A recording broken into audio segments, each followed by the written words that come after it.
Mesdames et messieurs, bienvenue dans cette nouvelle session d'information sur votre chaîne Tokel Télévision. Voici les sommaires.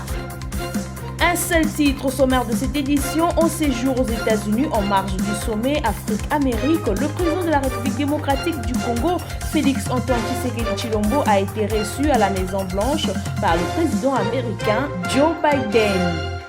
En séjour aux États-Unis, en marge du sommet Afrique-Amérique, le président de la République démocratique du Congo, Félix Antoine Tshisekedi Tshilombo, a été reçu à la Maison-Blanche par le président John Biden. D'après la cellule de communication de la présidence, les deux chefs d'État ont eu une bref entretien bilatéral dans le bureau ovale de la Maison-Blanche avant une rencontre multilatérale avec 5 autres présidents africains. Suivez. Le chef de l'État congolais a évoqué la question liée à l'agression rwandaise dont la République démocratique du Congo est victime avec le président américain. Il a également insisté sur la nécessité de faire respecter les décisions du mini-sommet de Luanda pour un cessez-le-feu immédiat et le retrait du M23 des zones occupées.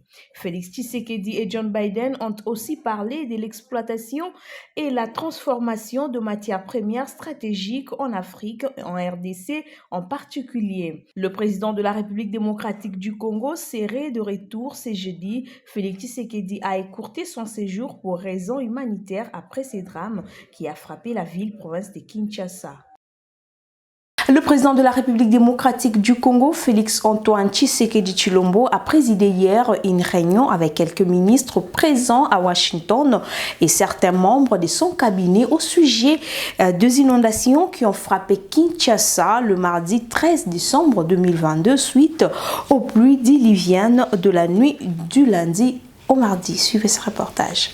À l'issue de cette réunion, le chef de l'État a décidé de décréter un deuil national de 3 jours en daté du mercredi 14 décembre 2022, d'écourter son séjour aux États-Unis, de rentrer à Kinshasa le jeudi 15 décembre 2022 après sa rencontre avec le président américain John Biden. Suivant heure par heure l'évolution de cette situation, le père de la nation a donné les instructions claires au gouvernement par le biais du premier ministre Samalou Kondé qui a suivi la réunion en duplex pour la prise en charge de victimes de ces inondations. Plus de 100 corps sans vie ont été sortis des décombres après l'éboulement de terre ayant emporté plusieurs maisons après cette pluie. Pluie diluvienne à Kinshasa, Félix Tshisekedi présente ses condoléances aux familles endeuillées et demande au gouvernement de leur venir en aide. Encore une fois, suivez cet élément. Le chef de l'État Félix Antoine Tshisekedi Tshilombo a appris avec grande peine le décès de plusieurs personnes, dont des enfants, suite aux pluies diluviennes qui se sont abattues sur Kinshasa dans la nuit du lundi à mardi. Depuis Washington, où il séjourne, le chef de l'État présente ses condoléances les plus émues aux familles endeuillées, demandant au gouvernement national et provincial de leur venir en aide et d'accélérer les travaux de drainage des eaux de pluie pour éviter que ce type de catastrophes se reproduisent. La pluie qui s'est abattue à Kinshasa, la capitale de la République démocratique du Congo, dans la nuit du samedi 13 décembre a causé d'énormes dégâts matériels et pertes en vies humaines. Les bilans provisoires est estimé à près d'une centaine de morts. Ces bilans se comptent au fur et à mesure que les autorités effectuent des rondes dans 24 communes. Outre la perte en vie humaine, plusieurs dégâts sont également enregistrés à travers toute la ville de Kinshasa, friade des inondations depuis une certaine période. Cette pluie torrentielle a coupé la route Matadi en deux au niveau du virage qui s'ouvre sur l'arrêt en vrac au quartier sans fil à Mongafula.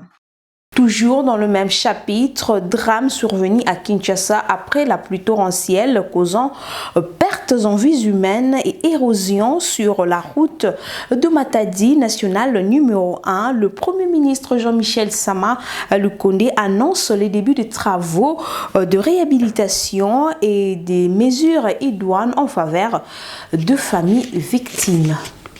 Aussitôt informé de la situation dramatique survenue après la pluie torrentielle qui s'est abattue sur la ville-province de Kinshasa aux petites heures du matin de ce mardi 13 décembre, le Premier ministre Jean-Michel Sama-Lukonde n'a pas hésité un seul instant de se rendre sur le terrain pour une évaluation des dégâts causés afin d'envisager urgemment de mesures appropriées, surtout pour les cas de plusieurs morts sortis des décombres après éboulement dans un quartier résidentiel. À la tête d'une forte délégation gouvernementale composée du ministre des Infrastructures, des Travaux publics, du ministre des Affaires sociales et Actions humanitaires, du ministre de la Santé et du ministre du Genre, Famille, Enfants, et en présence du gouverneur de la ville-province de Kinshasa et du commissaire provincial de la police, le chef du gouvernement a d'entrée de jeu partagé la douleur avec la famille des victimes de ces drames avant d'annoncer sur le champ les débuts des travaux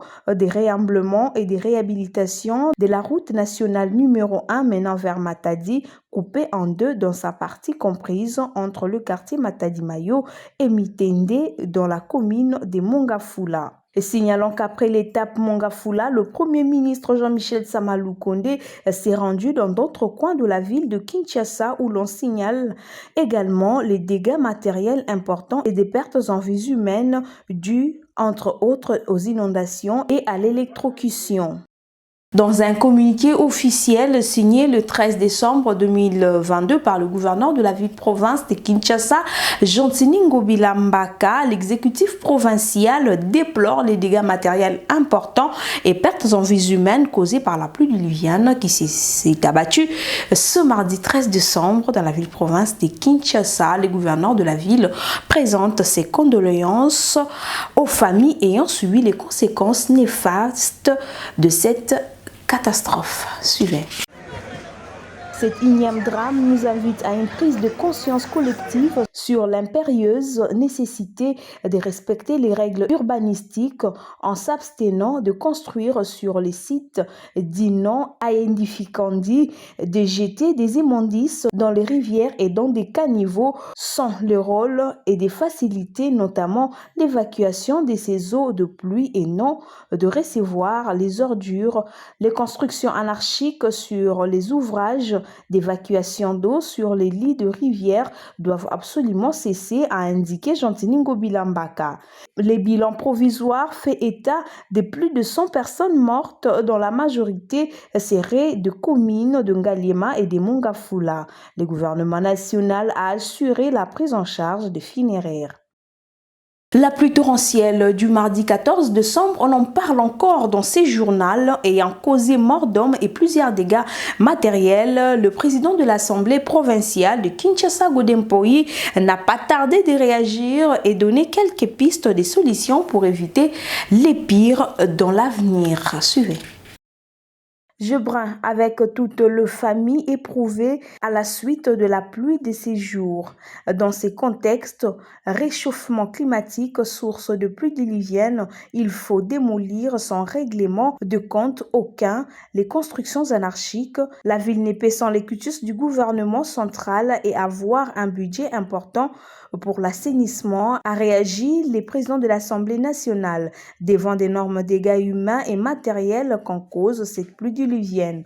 Le président de l'Assemblée provinciale de Kinshasa tape sur l'inspection générale des finances qui orchestre des délinquances financières à travers des détournements de fonds alloués à l'assainissement de la ville de Kinshasa. À ma demande, l'IGF est omniprésente à Kinshasa depuis plus d'une année. Ainsi, personne ne peut délinquer financièrement. Plus on bloque l'argent d'assainissement, plus il y a des dégâts, a prédit ces professeurs d'université. La gestion responsable de l'environnement de la ville de Kinshasa est une problématique à laquelle les responsabilités devraient être partagées entre l'exécutif national et provincial. Tout à fait autre chose dans ce journal, communiqué officiel du lieutenant Ndima, constant gouverneur militaire en province du Nord Kivu, informe la population de sa juridiction qui aura séance de tir d'essai à l'arme lourde sera effectuée ce samedi 17 décembre en ces cas que la population ne panique pas. Suivez ce commentaire. Il est porté à la connaissance de la population de la ville de Goma et des milieux environnants que les forces armées de la République démocratique du Congo ainsi que la force de la MONUSCO vont procéder le samedi 17 décembre 2022 à une séance de tir d'essai à l'arme lourde au champ de tir de Saké en territoire de Massissi. À cet effet, le lieutenant-général Ndima Kongba Constant, gouverneur militaire de la province du Nord Kivu, demande à la population de ne pas paniquer, de rester calme et de vaquer librement à ses occupations. D'une province à une autre, dans la province du Mai-Ndombe, la clôture de l'atelier de réflexion de femmes leaders de distinction du projet agricole Bamama Tolonga Nzala a inauguré sous les hauts patronages de son Excellence Madame Rita Bola, gouverneure de province, et bien évidemment sous la supervision de Madame Marlène Kielenki, ministre provinciale de l'Agriculture.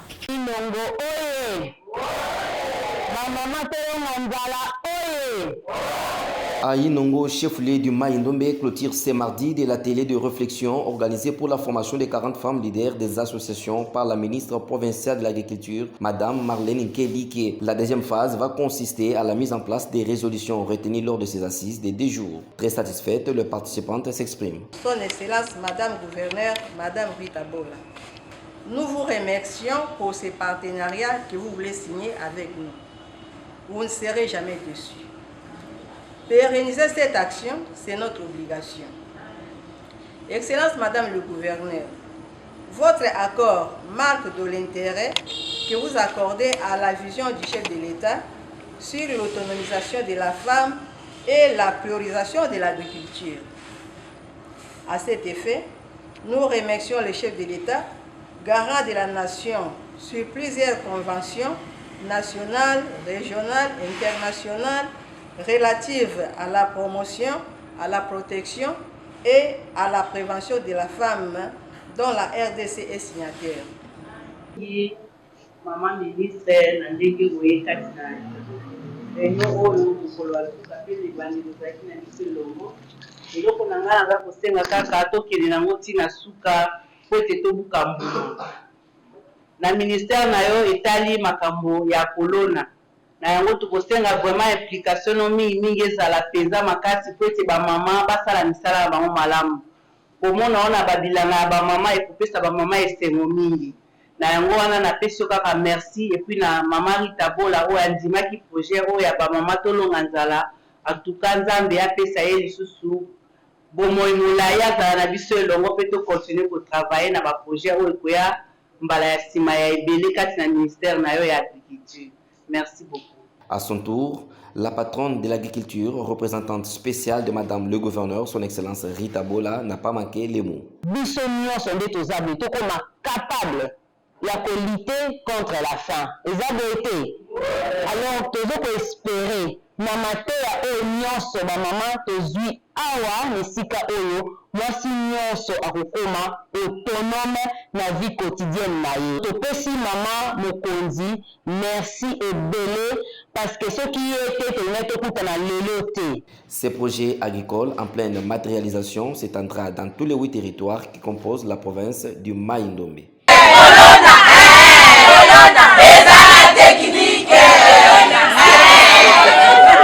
Et c'est par cette note que nous mettons un point final à cette édition de ce soir. Mais avant de nous séparer, voici les rappels de titres. Un seul titre au sommaire de cette édition: en séjour aux États-Unis en marge du sommet Afrique-Amérique, le président de la République démocratique du Congo, Félix Antoine Tshisekedi Tshilombo, a été reçu à la Maison-Blanche par le président américain Joe Biden. Voilà, mesdames et messieurs, nous sommes arrivés à la fin de notre édition et nous vous souhaitons une très bonne soirée et surtout bonne suite de programmes sur Toka Télévision.